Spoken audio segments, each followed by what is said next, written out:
Today I want to discuss alternative to the single family home purchase. Now, typically when folks talk about, hey, I want to get in, buy a home, they're usually talking about a single family home detached, away from neighbors, and you have your own garage, and you have a backyard and a front yard. But lately, folks are really starting to pay attention to condominiums, and for various reasons. Some folks they just can't get a bid on a property, so they decide, well, let's look at condos. So if you haven't looked at condos, you're a first-time home buyer, they can make a great option for you for your first home. So especially if you're considering, well, I'm just going to rent again until I can get a bid on a house. Condominiums can make a good backup plan. So we'll go over some of the perks here in a minute. Condominium sales are actually on the rise. National Association of Realtors has reported 39,000 sales in January, 43 in February, 60,000 in March, 65 in April and May, and June popped up to 72,000 condominium sales.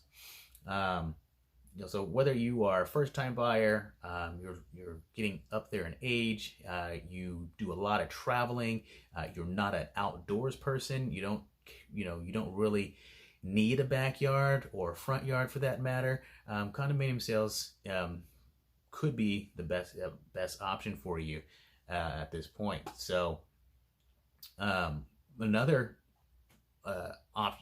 point here is the affordability factor. There are the median sales price of condos versus single family. Single family comes in at $370,600, and then the condominium median sales comes in at $311,000. That's a difference of $59,000. And yes, you have some fees. If you haven't already dove into that, there are some monthly fees that you're not going to see in a single family home. A single family home may have an HOA fee that is usually quarterly or maybe twice a year, and that does cover some amenities. The condominium will have usually a monthly fee, and that is going to cover quite a bit. So on your single family home, you take care of all the maintenance. You take care of the roof. You take care of the lawn. You take care of the garbage pickup. You take care of the water. You take care of electricity. There's a lot of monthly fees you pay there. In condos, and this is the biggest difference, in condominiums, the roof that's typically taken care of by the HOA. The siding is taken care of by the HOA. The pool, the hot tub, the gym, the hallways leading to your front door, the trash pickup.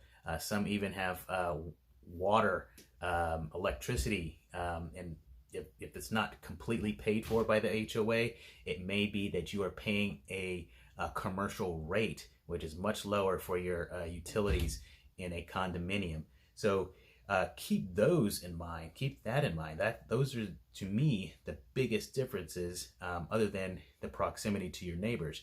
Now, if you are worried about proximity to your neighbors, just understand a designed condominium has much more insulating factor than a regular apartment. So it's you cannot compare an apartment to a condominium in that regards. Your apartment may be paper thin walls unless you're in some sort of luxury apartment.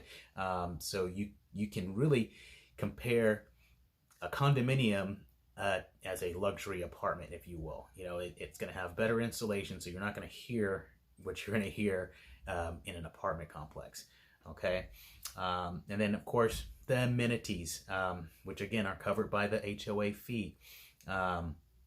If you love to have everything taken care of you can get door-to-door trash services. Take your trash and put it outside your door.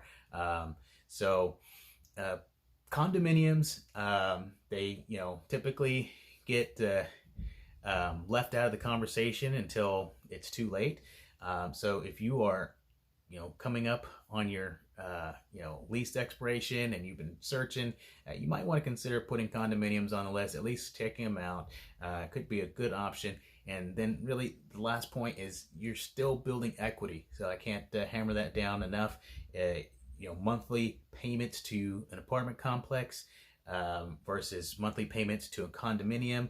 Hands down, I'll take the monthly payments to the condominium because I'm building equity. If you have any questions, go ahead and reach out to me. I'm happy to answer anytime, and I hope everyone stay well, and see you in the next video.